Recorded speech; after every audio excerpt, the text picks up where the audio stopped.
Waalaikumsalam warahmatullahi wabarakatuh. Bismillahirrahmanirrahim. Nahmaduhu wa nasta'inuhu wa nastaghfiruh wa na'udzu billahi min syururi anfusina wa min sayyiati a'malina may yahdihillahu fala mudilla lahu wa may yudlil fala hadiyalah. Asyhadu an la ilaha illallah wahdahu la syarikalah wa asyhadu anna Muhammadan abduhu wa rasuluh la nabiyya ba'dah. Alhamdulillah dan alhamdulillah kembali hari ini dipertemukan oleh Allah Subhanahu wa taala setelah hari kemerdekaan. Mudah-mudahan kita semuanya merdeka dari hawa nafsu, merdeka dari penyakit hati, dan yang terpenting adalah merdeka dari ketergantungan kepada manusia sehingga kita lebih dekat kepada Allah Subhanahu wa taala. Mudah-mudahan yang join dalam kajian hari ini diberikan kesehatan, diberikan rezeki yang berkah. Yang sendiri selalu saya doakan semoga dapat pasangan yang soleh, yang sudah berumah tangga diberikan keturunan yang soleh-solehah. Insya Allah kita semua husnul khatimah. Amin ya rabbal alamin. Tak lupa salawat dan salam kita sampaikan kepada kekasih kita Rasulullah Shallallahu Alaihi Wasallam, di mana beliau bersabda, al-muhajir man hajara manahallahu anhu. Yang disebut orang yang hijrah adalah yang meninggalkan larangan Allah. Kita akan memasuki tahun baru Hijriyah. Mudah-mudahan kita bisa hijrah ke arah yang lebih baik lagi. Mudah-mudahan kita bisa menggapai mimpi-mimpi yang belum terwujud di 1441. Dan semoga di tahun 1442 semoga hajat kita terpenuhi, mimpi-mimpi terkabulkan, dan ibadah kita insya Allah lebih baik lagi. Amin ya rabbal alamin. Ketika kita membahas tentang tahun baru Hijriyah terkait dengan hijrah, ibu-ibu, adik-adik tolong buka surat At-Taubah ayat 20, 21, 22 sampai 24. Karena kebetulan MC-nya Teteh, maka Teteh tolong bacakan artinya surat atau surat ke-9 ayat 20 sampai 24. Ini kebetulan nggak ada qoriahnya. Teteh mencakup ya Teh, qoriah juga, MC juga, dikit lagi jadi narasumber juga insya Allah. Amin. Masya Allah. Atau ayat berapa Mi? Ayat 20 sampai 24. 20.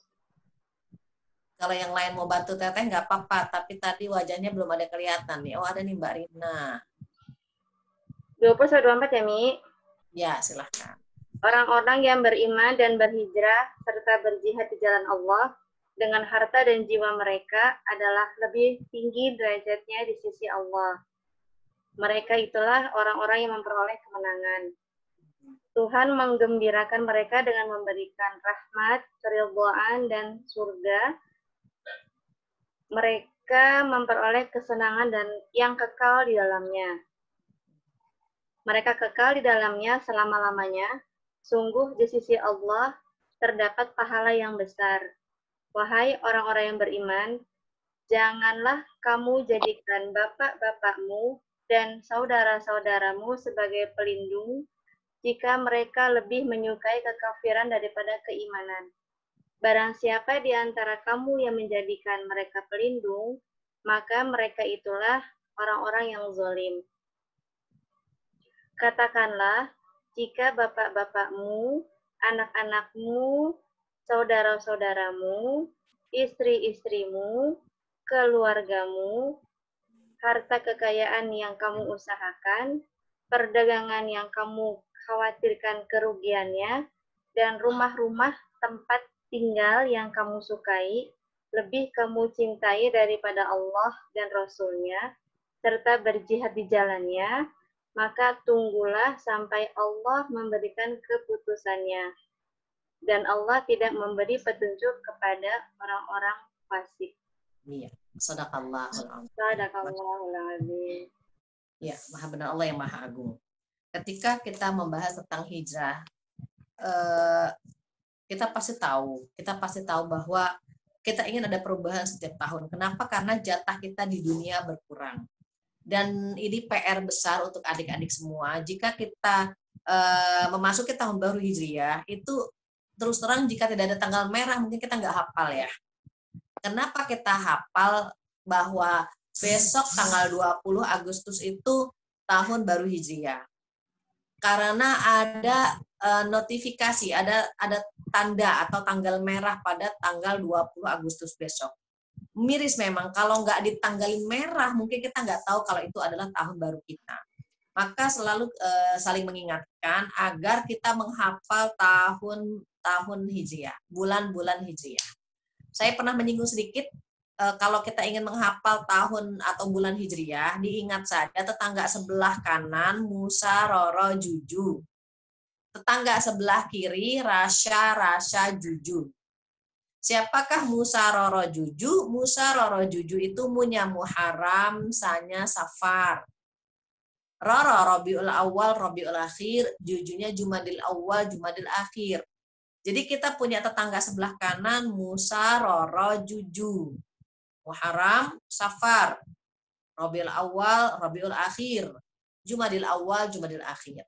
Tetangga sebelah kiri kita adalah Rasya, Rasya, Juju. Siapa Rasya? Yang pertama Rasya, yang pertama Rajab. Kemudian Sya'ban, kemudian Ramadan. Setelah Ramadan apa? Syawal. Dzulhijjah, Dzulqa'dah, dan Dzulhijjah. Maka hari ini kita sudah berada di penghujung bulan Dzulhijjah. Bulan Dzulhijjah adalah bulan disempurnakannya agama kita. A'udzubillahi minasyaitonirrajim. Al-yauma akmaltu lakum dinakum wa atmamtu 'alaikum ni'mati wa raditu lakumul Islam madina.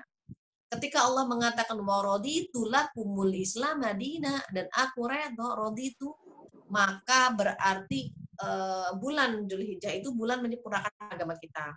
Bulan memperbaiki, bulan muhasabah atau mengevaluasi diri. Maka ketika kita memasuki tahun baru Hijriah, apa yang sesungguhnya kita harus rubah? Yang pertama yang harus kita rubah adalah hijrah, yang i'tiqadiyah. Hijrah itu artinya apa? Pindah. Hijrah itu meninggalkan sesuatu yang dilarang oleh Allah Subhanahu wa taala. Maka Rasulullah Shallallahu alaihi wasallam bersabda, "Al-muhajir man hajara ma nahallahu anhu." Yang disebut orang yang hijrah adalah orang-orang yang meninggalkan larangan Allah. Nanti tolong diperhatikan, setiap bulan Muharram, tepatnya tanggal 10, itu pasti ada ritual ya. Ritual-ritual yang sifatnya khawatir ya, mengganggu keimanan kita. Dia lebih cenderung kepada kesyirikan. Contohnya misalnya tanggal 10 Muharram itu mereka nyuci gong, nyuci keris, ritual-ritual yang seperti itu. Bahkan ada yang nyadran pesta laut, memberikan sajenan untuk penghuni laut, dan seterusnya. Sampai yang menjadi miris ketika mereka ditanya kenapa harus memberikan sajenan kepada penghuni laut, maka mereka menjawab agar penguasa laut atau penghuni laut masih tetap memberikan rezeki kepada kami. Artinya apa? Selama ini mereka menganggap yang memberi rezeki kepada mereka adalah penguasa laut.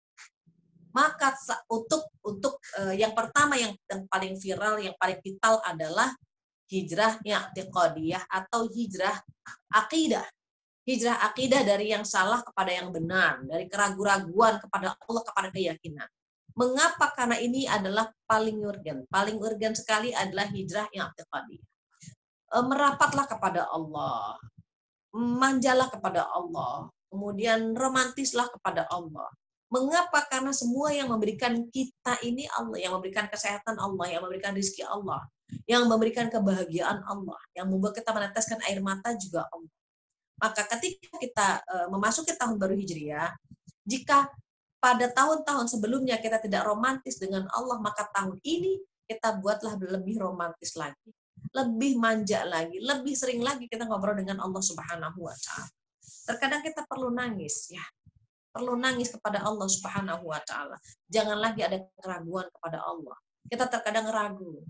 Rezeki kita bagaimana? Apalagi banyak yang berpendapat ya, kalau kita sudah memasuki gerbang resesi gitu ya. Kita harus yakin bahwa yang memberikan rezeki sebelum pandemi Allah. Yang ngasih rezeki setelah pandemi juga Allah. Jadi Allah itu yang maha kaya, Allah yang memberi rezeki, Allah yang memberikan kita kesehatan. Jadi kita benar-benar minta kepada Allah itu, mintanya benar-benar minta banget. Kenapa? Karena kita berharap kita sehat, panjang umur, tetap taat gitu ya. Jangan sampai ketika usia kita panjang ditambah lagi sama Allah, namun justru jauh hubungan kita dengan Allah. Maka yang pertama yang perlu kita perbaiki adalah yang i'tiqadiyah atau disebut dengan hijrah yang i'tiqadiyah. Hijrah akidah, hijrah keyakinan. Yang kedua apa? Yang kedua adalah hijrah fikriyah atau hijrah pemikiran, hijrah pemahaman. Pemahaman kita tentang Islam harus lebih luas lagi. Pemahaman kita tentang agama kita harus ditambah lagi. Jangan sampai kita sudah sering ngaji, bertahun-tahun ngaji, tetapi pemahaman kita tentang agama kita sangat dangkal. Maka gali lagi, tambah lagi, agar pemahaman kita tentang agama kita lebih luas. Contoh yang paling konkret adalah ketika kita memahami tentang ibadah. Kita dahulu memahami ibadah itu hanya yang sifatnya ritual saja. Yang sifatnya ritual seperti sholat, puasa, sedekah, gitu ya. Kita menganggap itu ibadah. Sesungguhnya ibadah itu bukan hanya sifatnya ritual saja. Ada yang sifatnya non-ritual, tetapi di mata Allah itu pahala yang besar. Mengapa banyak yang kepincut dengan ibadah yang sifatnya ritual? Padahal Allah menyiapkan dan menyediakan untuk dia ibadah yang non-ritual lebih banyak lagi. Contohnya apa? Merawat orang tua. Merawat orang tua itu ibadah. Menyiapkan sarapan untuk mereka, menyiapkan sarapan untuk orang-orang yang kita cinta. Itu sesungguhnya ibadah. Membersihkan halaman, menyapu rumah, merapikan rumah, itu juga ibadah. Mencari nafkah ketika orang sedang di rumah WFH, kita tetap ke kantor WFO, itu insya Allah juga ibadah yang tidak kalah besar pahalanya. Jadi banyak ibu-ibu komentar nih apa, saya ingin seperti dia. Dia begitu banyak doanya, dia begitu banyak tahajudnya, dia begitu banyak Al-Quran yang dia baca. Sementara saya sibuk mengurus anak-anak. Saya sampaikan bahwa mengurus anak-anak adalah ibadah yang insya Allah pahalanya juga besar. Tapi kita tidak melihat itu sebagai ibadah. Maka perlu diperluas pemahaman kita tentang ibadah. Ibadah itu bisa yang ritual, bisa juga yang non-ritual. Maka kalau kita pahami tentang ibadah, 24 jam waktu kita sesungguhnya bisa untuk dijadikan ibadah. Dari bangun tidur kita melihat tubuh kita sempurna, maka itu bernilai ibadah. Kemudian setelah pagi-pagi kita mengajak memandikan anak-anak atau menyiapkan sarapan untuk pasangan, itu juga ibadah. Kemudian ke kantor tersenyum, memberikan senyuman yang indah untuk mereka juga ibadah. Maka 24 jam itu bisa menjadi ibadah. Atau diantaranya kita merasa saat ini stay home, begitu membosankan. Stay home begitu menjenuhkan. Stay home begitu bikin kita boring, bikin kita bad mood gitu ya. Sebenarnya orang banyak sekali yang ingin ke rumah sebagaimana kita berada di rumah. Stay home itu adalah sunnah. Selama stay home-nya kita mengikuti Rasulullah SAW. Beliau Rasulullah SAW berkata apa? Jika dalam kondisi wabah, maka jika wabah itu ada di luar, kamu jangan keluar. Jika wabah itu ada di negeri orang lain, maka jangan kamu masuk. Ketika kita berada di rumah, tidak keluar, agar kita tidak mentransfer penyakit ke orang lain, sesungguhnya itu juga ibadah. Orang yang berdiam di rumah untuk menyetop penyebaran penyakit, sesungguhnya dia ibadah. Dan sesungguhnya itu adalah sunnah Rasulullah SAW. Larilah kalian sebagaimana kalian lari dari singa. Apalagi kondisi Jakarta ya, sudah agak kuning kemerah-merahan gitu. Jadi kalau kita memutus mata-rantai penyebaran itu, maka kita insya Allah mendapatkan pahala mujahid fisabilillah. Apalagi banyak sekali teman-teman kita, orang-orang terdekat kita yang Masya Allah dipilih oleh Allah menjadi para syuhada. Mereka sudah masuk surga insya Allah. Maka kita yang dijaga oleh keluarga kita dan menjaga diri kita sendiri, insya Allah pahalanya pahala seorang mujahid, even kita dikasih umur panjang. Maka ibadah itu tidak selalu dengan yang sifatnya ritual. Kemudian jihad pun tidak selamanya yang membawa pedang gitu ya, karena kita sekarang pun dalam kondisi jihad menghadapi wabah pandemi seperti ini. Mudah-mudahan kita diberikan kesehatan ya, keluarga kita juga diberikan kesehatan dan diberikan umur panjang insyaallah. Kemudian apa lagi yang perlu kita perbaiki dari pemahaman kita? Pemahaman yang kita perbaiki adalah ketika kita menuntut ilmu, ketika kita membaca. Sesungguhnya ketika kita menuntut ilmu, kajian seperti ini ada penghormatan dari Allah Subhanahu wa taala. Allah mengangkat derajat kita. Orang-orang yang menuntut ilmu kemudian dia mengamalkan ilmunya, dia meninggalkan hal-hal yang dilarang untuk mengurangi dosa-dosanya dia, itu Allah tinggikan derajatnya. Allah darajat. Jadi orang-orang yang hijrah, orang-orang yang berubah setelah menuntut ilmu, setelah dia tahu, maka Allah mengangkat derajatnya. Jadi untung kita diberi kemudahan oleh Allah Subhanahu wa taala menggali ilmu agama, menambah ilmu seputar akhirat. Tujuannya apa? Agar bekal kita ke negeri akhirat itu lebih banyak lagi. Kalau kita pulang kampung, kita pergi jalan-jalan, kita khawatir sekali kekurangan bekal di dalam perjalanan kita, khawatir kekurangan uang, khawatir kekurangan makanan. Bagaimana kita akan pergi ke negeri akhirat dan kita tidak memikirkan bekal kita. Maka pemahaman kita tentang ibadah insya Allah diperbaiki lagi, pemahaman atau semangat kita untuk menuntut ilmu insya Allah lebih banyak lagi. Kenapa? Karena Allah angkat derajat orang-orang yang berilmu. Yarfa'illahu alladziina aamanu minkum walladziina utul ilma darajat. Diangkat beberapa derajat oleh Allah Subhanahu wa taala. Maka pemahaman kita, pemikiran kita, ilmu kita harus lebih baik dari tahun ke tahun. Jangan sampai kita menuntut ilmu tapi tidak diberikan kekuatan oleh Allah Subhanahu wa taala. Mengapa? Karena manusia ada 4 macam. Manusia ada 4 macam. Yang pertama adalah mereka punya ilmu. Mereka punya basirah, mereka punya mata hati, dan mereka diberikan oleh Allah kekuatan mengamalkannya. Mudah-mudahan kita orang-orang yang nomor 1. Dapat ilmu, dikasih kekuatan mengamalkannya. Dapat lagi ilmu, dikasih kekuatan mengamalkannya. Kita pergi ke pengajian, dikasih kekuatan oleh Allah mengamalkan ilmu-ilmu tersebut. Maka itu golongan pertama. Yang kedua siapa? Orang-orang berilmu, yang punya basirah, punya mata hati, namun tidak diberikan kekuatan mengamalkannya. Banyak orang-orang yang ilmunya, wow, Masya Allah, moncer. Ilmunya banyak.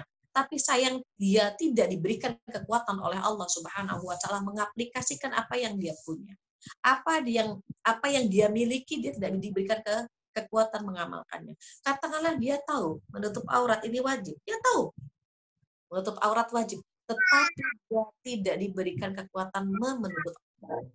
Dia tahu sholat wajib, tetapi dia tidak diberikan kekuatan mendirikan sholat. Dia tahu menuntut ilmu wajib, tetapi dia tidak diberikan kekuatan menuntut ilmu, dan begitu seterusnya. Maka ketika kita melihat bahwa ada golongan kedua, orang-orang yang diberikan ilmu, namun tidak diberikan kekuatan mengamalkan ilmu itu. Na'udzubillah. Bagaimana dengan kelompok ketiga? Kelompok ketiga orang-orang yang tidak memiliki basirah, tidak memiliki ilmu, namun dia punya kekuatan mengaplikasikan, sehingga dia ketika mengaplikasikannya, dia berada dalam kesalahan. Contohnya dia ingin sekali sholat khusyuk, pengikut Josan Roy. Josan Roy itu adalah orang yang sholat dengan menggunakan bahasa Indonesia. Alasannya apa? Agar lebih khusyuk. Nah, orang-orang pengikut-pengikutnya Josan Roy ini, dia ingin mendapatkan kekhusyuan, tapi sayangnya menuntut ilmunya kepada orang yang salah. Jadi dia tidak memiliki basirah, hanya punya kekuatan saja. Yang lebih berbahaya lagi jika dia ngaji sendiri. Dia ngaji sendiri, tidak ada gurunya, dia memahaminya salah, dia punya hamasah, dia punya semangat, tapi sayang semangatnya salah menempatkannya. Maka itu golongan nomor 3. Bagaimana dengan golongan nomor 4? Orang-orang di golongan nomor 4 tidak memiliki basirah dan tidak diberikan kekuatan mengamalkannya. Ini orang paling rendah. Bahkan kata Allah apa? Bahkan balhum adall. Mereka punya mata tapi tidak bisa melihat. Mereka punya telinga tidak bisa mendengar. Dan mereka punya panca indera yang lain tetapi tidak digunakan untuk kebaikan. Matanya, lisannya, hatinya. Jadi mata, telinga tidak digunakan untuk kebaikan. Mereka lebih sesat, lebih hina daripada hewan. Balhum adall. Jadi mereka punya hati tetapi tidak digunakan untuk yang baik-baik. Maka golongan nomor 4 ini dihinakan oleh Allah Subhanahu wa taala. Mudah-mudahan kita golongan nomor 1 yang diberikan basirah, diberikan ilmu, dan kita diberikan kekuatan mengamalkan. Maka hijrah nomor 2, persiapan kita menyambut tahun baru Hijriah adalah bagaimana agar ilmu kita bertambah, kemudian kita diberikan kekuatan mengamalkan. Ada yang ketiga, menyambut tahun baru Hijriah ini, kita sama-sama hijrah. Hijrah apa? Hijrah khuluqiyah. Hijrah akhlak, hijrah perilaku. hijrah tabiat kita yang buruk kepada baik, akhlak kita yang tidak sempurna kepada yang lebih baik lagi, begitu seterusnya. Mengapa kita harus hijrah akhlak? Karena akhlak itu alasan Rasulullah diutus oleh Allah Subhanahu wa taala. Bu'aistu li utammima makarimal akhlak. Kata Rasulullah apa? Aku diutus untuk menyempurnakan akhlak. Dahulu orang-orang jahiliyah itu hobi minum khamr, hobi main perempuan, hobi judi dan seterusnya. Sampai ketika Rasulullah Shallallahu Alaihi Wasallam diutus, maka tradisi atau akhlak-akhlak mereka yang rusak diperbaiki melalui akhlak Rasulullah Shallallahu Alaihi Wasallam. Maka ketika menyambut tahun baru Hijriah, kita sama-sama hijrah khuluqiyah.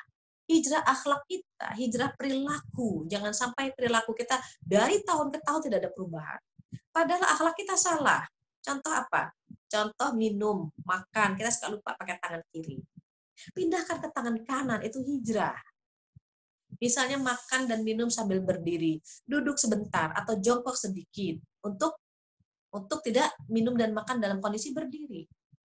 Begitu juga ketika datang ke rumah teman, tok tok tok tok tok, ketok pintu atau mencet bel. Tunggu sampai tuan rumahnya benar-benar mendengar. Dan itu ada jeda antara bel pertama, kedua, dan ketiga. Itu akhlak itu. Jangan sampai kita ting-tong, ting-tong, ting-tong, ting-tong, ting-tong.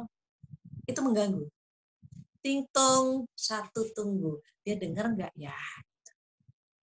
Ting-tong yang kedua, oh mungkin dia sedang siap-siap. Ting-tong yang ketiga menentukan ini dia mau nerima nggak dari tuan rumah. Mau menerima kita atau tidak. Kalau ting-tong ketiga, kita tunggu sebentar, tidak ada yang membukakan pintu, artinya apa? Pulanglah. Maka ikhlaskan hati kita tidak mendapatkan si tuan rumah. Sesungguhnya sekarang sudah canggih ya. Semuanya sudah bisa dimainkan dengan sosmed. Izin dulu lewat HP atau bisa telepon dulu dan seterusnya. Maka hijrah-hijrah yang mungkin yang kita abaikan, kita mulai perbaiki lagi akhlak kita. Di antaranya jika berkunjung ke dalam resepsi pernikahan, itu memang SMP. Selesai makan, pulang. Setelah selesai mengucapkan, mendoakan, kita langsung pulang. Mengapa? Allah menganjurkan kita melakukan itu. Kenapa? Karena Rasulullah Shallallahu Alaihi Wasallam saat menikah dengan Zainab dan sahabat berlama-lama duduk di sana, Rasulullah sungkan sekali menegur mereka sampai Allah yang harus menurunkan ayatnya, menurunkan firman-Nya agar ketika kita datang ke resepsi pernikahan SMP, selesai makan pamit pulang. Kecuali kalau yang menikah adalah kerabat kita, misalnya SMA, selesai makan angkut, nah, tapi dengan izin tuan rumah ya tentunya ya. Maka itu etika-etika yang mungkin kebiasaan-kebiasaan kita salah gitu ya, dan kita membiarkannya bertahun-tahun kita biarkan. Maka kita hijrah sama-sama. Hijrah yang ketiga yaitu hijrah akhlak, hijrah perilaku dari yang salah kepada yang benar, dari yang kurang kepada yang sempurna, dan begitu seterusnya. Baru yang terakhir hijrah syu'uriyah. Hijrah syu'uriyah adalah hijrah perasaan. Perasaan yang cuek ganti dengan peka. Perasaan yang nggak peduli kita tambah dengan peduli. Apalagi dalam kondisi pandemi seperti ini ya, mungkin adik-adik merasakan mohon maaf goncangan ekonomi ya, atau mungkin ada pengurangan atau ada hal-hal yang mengganggu hati kita gitu ya. Sesungguhnya rasa syukur yang membuat kita bahagia.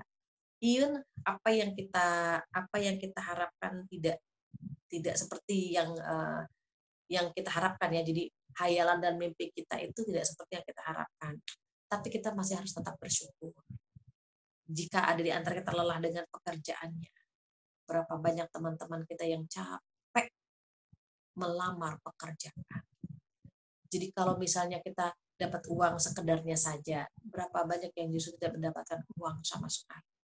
Maka banyak teman-teman kita yang dirumahkan, banyak teman-teman kita yang terlilit hutang, banyak teman-teman kita yang harus menjual harta bendanya karena untuk kebutuhan sehari-hari. Maka saat itu jika kita memiliki rezeki, maka perhatikan saudara dekat kita, adik kakak kita, keponakan kita, ini tetangga-tetangga kita. Boleh jadi mereka membutuhkan uluran tangan kita. Jadi rezeki yang kita genggam sesungguhnya tidak semuanya milik kita. Ada hak orang lain. Ada hak mereka, hak adik kakak kita. hak tetangga kita, hak sahabat kita. Jika kita berbagi, diasah hati kita ya. Mudah-mudahan rezeki kita berkah. Dan semoga dengan berbagi Allah mengganti dengan yang lebih baik lagi. Jadi ketika kita menyambut tahun baru Hijriah, kita sama-sama saling mengingatkan untuk mengadakan perubahan di 4 sisi. Yang pertama apa tadi? Hijrah yang i'tiqadiyah atau hijrah keyakinan kita. Mulai tambah yakinlah. Tanamkan keyakinan kepada Allah Subhanahu wa taala bahwa Allah Maha segala-galanya. Kita miskin, Allah Maha kaya. Kita lemah, Allah Maha kuat. Kita buta, tidak pernah tahu ilmu-ilmu kita, tapi Allah Maha mengetahui. Kita terkadang masih tersesat, masih bingung, masih galau. Allah yang menenteramkan. Maka Allah lebih sering menggunakan kalimat menenangkan.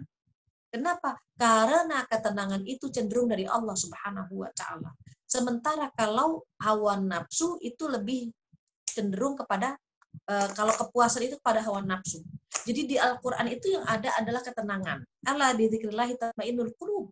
Ingat dengan zikir hatimu tenang. Jadi Allah menggunakan kalimat tenang atau nyaman gitu ya untuk memberikan informasi kepada kita bahwa sumber ketenangan itu dari Allah Subhanahu wa taala. Tapi kalau kepuasan, kebahagiaan itu cenderung dari hawa nafsu. Maka mudah-mudahan hijrah i'tiqadiyah bisa kita lakukan. Kemudian hijrah fikriyah menambah ilmu kita bisa lakukan. Begitu juga hijrah khuluqiyah atau hijrah akhlak, hijrah perilaku, kita sama-sama saling mengingatkan. Dan yang terakhir adalah hijrah syu'uriyah. Insya Allah hijrah perasaan pun kita bisa ya. Tengok teman-teman kita yang membutuhkan, terutama saudara, orang tua kita yang membutuhkan uluran tangan, diasah hati kita agar perasaan kita lebih peka, lebih sensitif kepada orang sekitar. Wallahu a'lam bishawab, itu bisa saya sampaikan untuk tema hari ini. Sengaja saya buka ruang untuk ngobrol, tanya jawab. Harapannya apa sih? Harapannya tahun baru Hijrah ini bukan hanya ilmu, bukan hanya materialistis ya. Kita banyak yang materialistis, mengumpulkan materi kajian, tetapi tidak mengamalkannya. Kalau saya yakin kalau teman-teman di Rekin ini, Masya Allah, materinya banyak, tenaganya juga untuk mengaplikasikan ilmunya, insya Allah juga ada ya. Itu mungkin yang bisa saya sampaikan. Ada yang mau ditanyakan, ditambahkan, atau dikurangi, saya persilahkan. Teh, tolong Teh. Alhamdulillah, jazkillah ya Mi. Tausiahnya kena banget. Teman-teman, barangkali ada yang mau ditanyakan, Kak Tambal? Iya, silahkan. Ibu-ibu soleha, adik-adik. Mau ngobrol apa nih? Kita harusnya sih, Teh, enaknya sih kalau tahun baru Hijrah itu makan-makan ya Teh ya? Tapi Iya. nggak bisa offline. Jadi sebenarnya makan-makan di rumah masing-masing ya, Bu?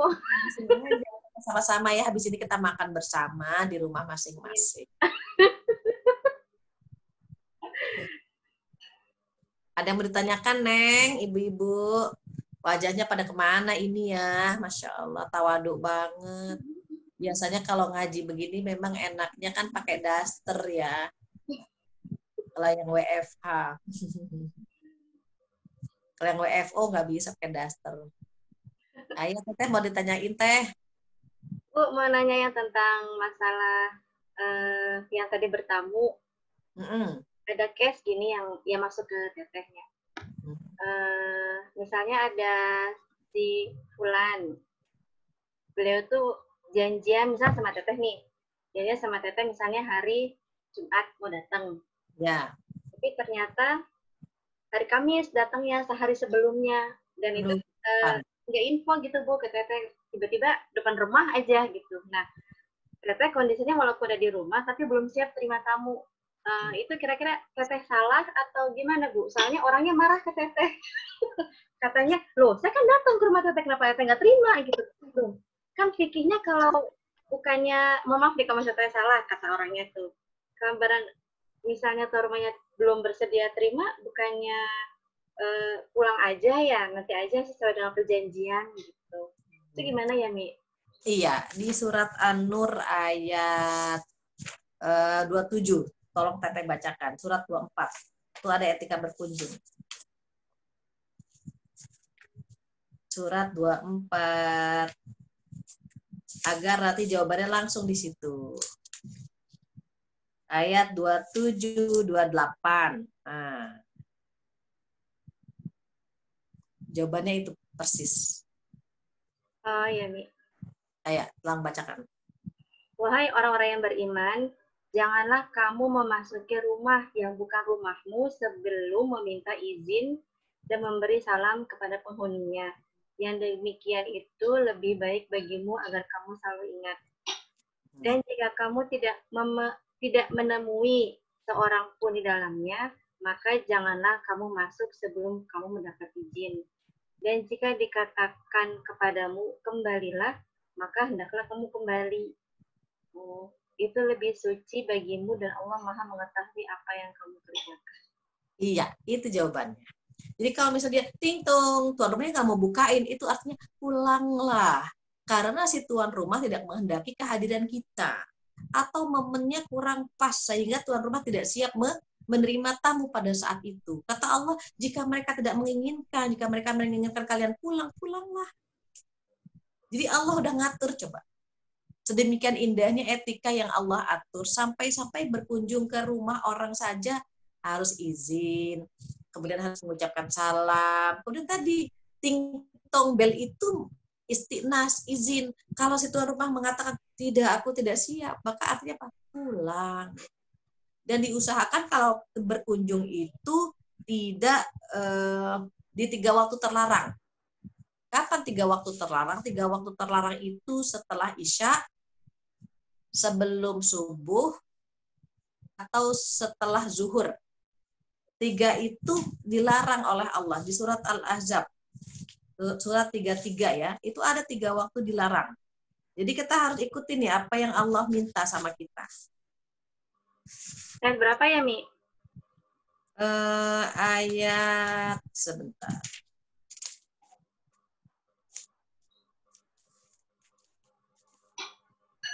Surat 33 ayat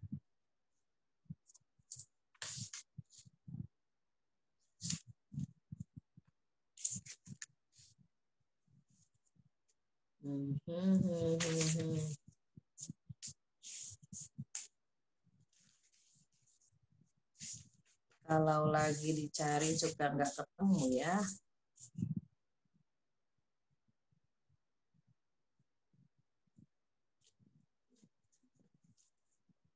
Nah, ini terkait ini aja dulu.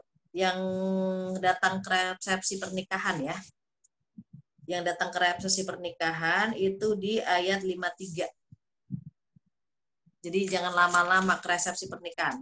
Sambil nunggu yang ayat itu, Teteh boleh bacakan yang etika akhlak berkunjung saat pernikahan dulu.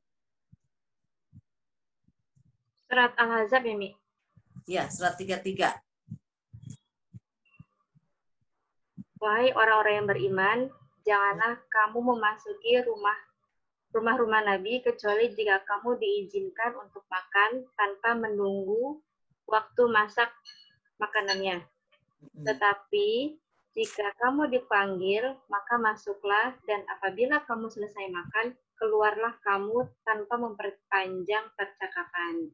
Dan sungguhnya yang demikian itu adalah mengganggu Nabi sehingga Nabi malu kepadamu untuk menyuruhmu keluar, dan Allah tidak malu menerangkan yang benar. Apabila kamu meminta sesuatu keperluan kepada mereka, istri-istri Nabi, maka mintalah dari belakang tabir. Cara yang demikian itu lebih suci bagi hatimu dan hati mereka. Dan tidak boleh kamu menyakiti hati Rasulullah, dan tidak boleh pula menikahi istri-istrinya selama-lamanya setelah Nabi wafat.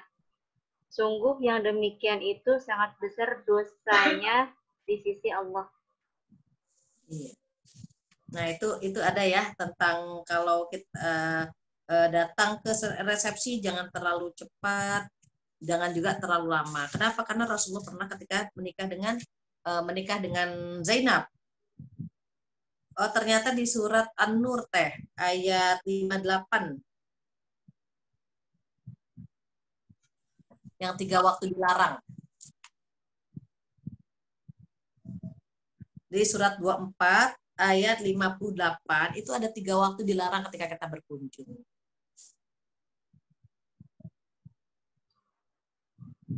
58 ya, Mi? Ya. Wahai orang-orang yang beriman, hendaklah hamba sahaya, laki-laki atau perempuan yang kamu miliki, dan orang-orang yang belum balik atau dewasa di antara kamu, meminta izin kepada kamu pada 3 kali kesempatan, yaitu sebelum salat subuh, ketika kamu menanggalkan pakaian luarmu di tengah hari, dan setelah salat isya. Itulah 3 aurat atau waktu bagi kamu. Tidak ada dosa bagimu dan tidak pula bagi mereka selain dari 3 waktu itu. Mereka keluar masuk melayani kamu, sebagian kamu atas sebagian yang lainnya.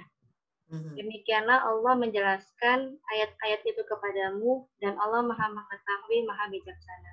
Ya, salah sama rat. Jadi ada 3 waktu yang tidak boleh min qabli salatul fajr, sebelum subuh, wa hina tad'una thiyabakum minadh dhahira, waktu zuhur, ya setelah zuhur, kemudian wa min ba'di salatul isya, dan setelah salat isya. Jadi 3 waktu ini diusahakan memang harus WA, harus teleponin, nerima tamu, enggak begitu. Apalagi jika kucuk gitu ya. Saya terkadang kaget juga, saya mau berangkat ngajar gitu. Tiba-tiba ada orang duduk di luar. Padahal saya udah ditunggu sama supir, saya harus pergi. Tiba-tiba dia datang. Nggak SMS gitu kan. Karena saya sudah terlanjur di luar, kan mau tidak mau menyapa mereka dulu gitu ya. Tapi ketika kita mau ninggalin kan agak sungkan. Kayaknya kita kesannya tidak tidak peduli gitu ya, tidak hangat. Padahal mereka yang waktu datang tidak memberikan informasi kepada saya, sehingga aduh Bu, saya mau berangkat kayak gitu kan, sungkan kita ya. Jadi itu memang harus, apalagi zaman sekarang ya, jangan cungul nongol, cungul datang gitu. Jadi kalau tiba-tiba tuan rumahnya tidak menghendaki kehadiran kita, ya wajar-wajar saja. Karena kita tidak izin terlebih dahulu. Sekarang udah sosmed, udah telepon, tinggal gimana bisa datang nggak? Aduh jangan sekarang deh, ya nggak usah datang gitu kan. Apalagi menyalahi perjanjian, janjinya hari Rabu, datangnya hari Selasa, salah dong gitu. 3 waktu saja nggak boleh, apalagi tidak sesuai dengan kesepakatan. Begitu Wallahu a'lam. Coba indah kan Al-Quran ngatur sedemikian rupa, coba. Masalah berkunjung, masalah kondangan, masalah ngetuk pintu, masalah Masya Allah. Indah. Sebenarnya kita belum melihat ya semua isi Al-Quran. Begitu. Wallahu a'lam. Ini kasihan Mit, tuan rumahnya dimarahin walaupun via WA, tapi pedas bisa WA-nya. Pedesan mana sama seblak level 30? Aduh, nggak tahu. Saya nggak nanya itu.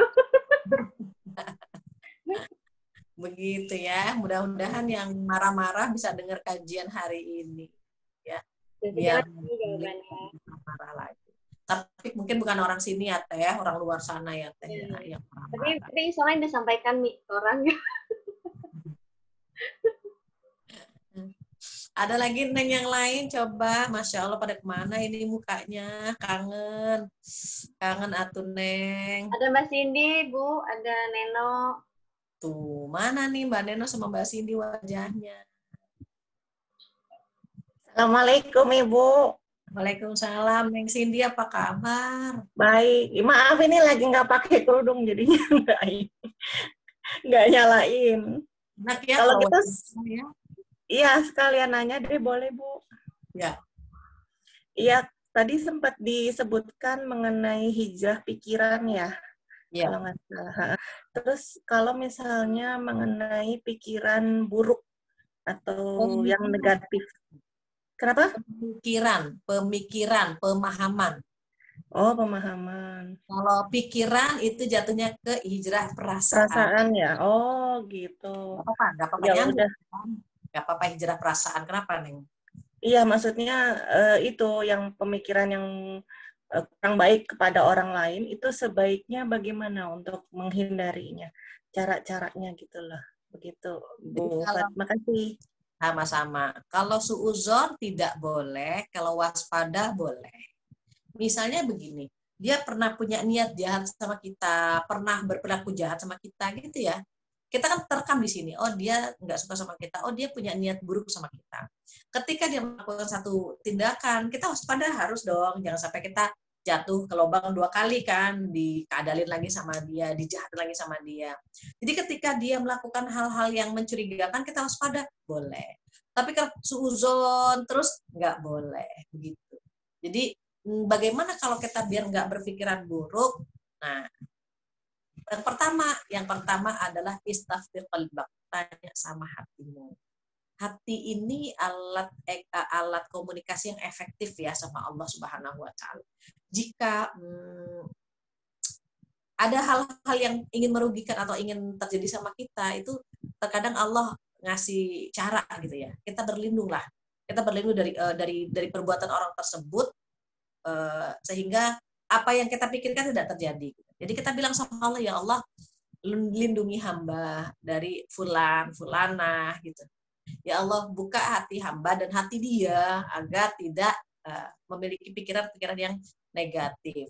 Itu pertama, minta sama Allah. Yang kedua, selain meminta kepada Allah, berhubungan atau bergaul dengan orang-orang yang positive thinking. Yang positive thinking, kan Allah bilangnya apa? Wala tajassasu. Jangan mencari-cari kesalahan orang lain gitu ya.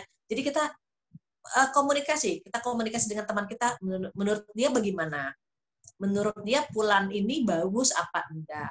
Menurut kamu dia ini punya niat buruk atau tidak? Boleh kita konsultasi kepada ahlinya.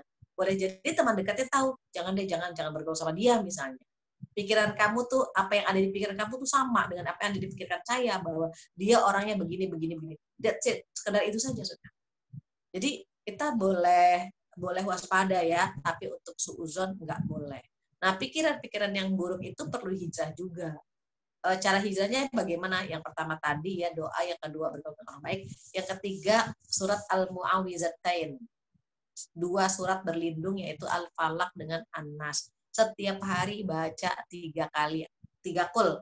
Qul huwallahu 3 kali, Al-Falaq 3 kali dan An-Nas 3 kali. Begitu Mbak Cindy. Jadi kita hijrah ya sama-sama ya, bagaimana nggak suuzon sama orang lain. Ya, itu berarti termasuk yang ama surat itu ya, Ibu? Iya. Mbak Hesti tadi mau tanya ya. Berarti termasuk yang apa, hijrah pergaulan berarti sama juga ya, Bu? Iya. Hijrah perilaku. Kita masuknya perilaku kita yang dulunya cuek sama bergaul sama siapa aja, kita pilihlah gitu. Pilihlah teman-teman yang baik. Saya tertarik dengan ini, mudah-mudahan Mbak Im redo ya. Saya pernah lihat YouTube-nya Mbak Im Wong. Ketika dia 3 atau 2 tahun itu dia tinggal tanpa teman. Dia nggak ada kerjaan sama sekali. Sampai kerjaannya cuma apa? Nunggu azan, sholat ke masjid. 2 tahun coba. Dia nggak punya teman, dan ternyata apa? Itu cara Allah membersihkan dia dari teman-teman yang lama. Jadi kerjaan dia tuh selama 2 tahun itu cuma apa? Cuma nunggu azan ke masjid, Ternyata dia bilang apa? Ini cara Allah memilih teman-teman buat saya. Dulu teman-teman pada nongkrong bareng. Ketika dia nggak ada uang, teman-teman meninggalkan dia. Ternyata cara Allah memilihkan teman yang terbaik sekarang. Jadi hijrah pergaulan itu termasuk hijrah akhlak, memilih teman yang baik bagaimana, berhubungan dengan orang baik bagaimana, dan begitu seterusnya. Begitu. Ya, Mbak Hesti ada yang mau ditanya ya, Neng ya? Enggak? Umi ada pertanyaan dari Mbak Fitri. Oh iya. Mbak Hesti, kalau ada pertanyaan, mangga Mbak Hesti dulu. Mbak Cindy udah kena poinnya belum? Mbak Cindy dia udah keluar ya, Neng? Masih ada, Bu. Apa Teh pertanyaannya, Teh? Dari Mbak Fitri. Assalamualaikum Umi. Waalaikumsalam. Mau bertanya melalui chat karena bising di sini. Pertanyaannya, jika sholat istikharah memohon petunjuk dari Allah selain melalui mimpi, dari manakah mendapat jawabannya? Dan harus berapa kali sholat sampai mendapatkan jawaban? Ya. Selain lewat mimpi, Allah ngasih jawaban lewat feeling atau lewat testimoni orang lain. Jadi misalnya kita milih seseorang atau milih pekerjaan atau milih apa gitu ya, jawabannya itu terkadang lewat feeling kita. Kita tiba-tiba tidak ingin saja sama dia, atau tiba-tiba tidak ingin pekerjaan itu gitu, lewat kemantapan hati, atau lewat testimoni, tiba-tiba datang seseorang bilang, ih aku baru tahu loh Pak ini baik banget gitu. Itu kan testimoni ya gitu. Maka lakukan minimal 3 hari berturut-turut. Lakukan minimal 3 hari berturut-turut. Kemudian kalau masih ada waktu 1 minggu lagi tambah begitu. Sampai kita benar-benar mantap dengan pilihan kita. Wallahu a'lam. Ya. Bismillahirrahmanirrahim. Oh iya. Alhamdulillah udah 1:30 ya Teh. Oh iya. Mbak Cindy tadi jawabannya sudah ya Mbak? Iya, maaf tadi wifi-nya off. Makasih banyak Ibu ya. Mbak Cindy maaf ya, udah kena poinnya belum? Mbak Cindy, Mbak Fitri. Oh, iya. Sudah. Sudah. Okay. Terima kasih Ibu Fat. Ya, alhamdulillah nggak terasa ya 1:30 ya ngobrol-ngobrol. Kalau bisa sampai sore sih pengennya bisa sampai sore ya, tapi kan kita belum makan siang ya. Baik, itu saja kesempurnaan milik Allah, kekurangan dari saya mohon dimaafkan, dan mudah-mudahan bulan depan kita sudah memasuki tahun baru Hijriah 1442. Mudah-mudahan mimpi-mimpi kita yang belum tercapai di 1441 Allah akan berikan di 1442, dan semoga kesehatan kita lebih baik lagi, rezeki kita lebih baik lagi, keimanan kita lebih baik lagi, termasuk rumah tangga kita insya Allah lebih baik lagi. Amin. Allah, kekurangan dari saya mohon dibukakan pintu maaf yang sebesar-besarnya. Kita tutup dengan doa penutup majelis bersama-sama. Subhanakallahumma wa bihamdika la ilaha illa anta. Assalamualaikum warahmatullahi wabarakatuh. Waalaikumsalam Umi. Makasih Umi. Makasih Ibu. Dadah. Mbak Cindy, apa kabar? Makasih ya. Pamit ya. Ya Bu. Salam Umi. Makasih ya semuanya. Ya, Teh Ica.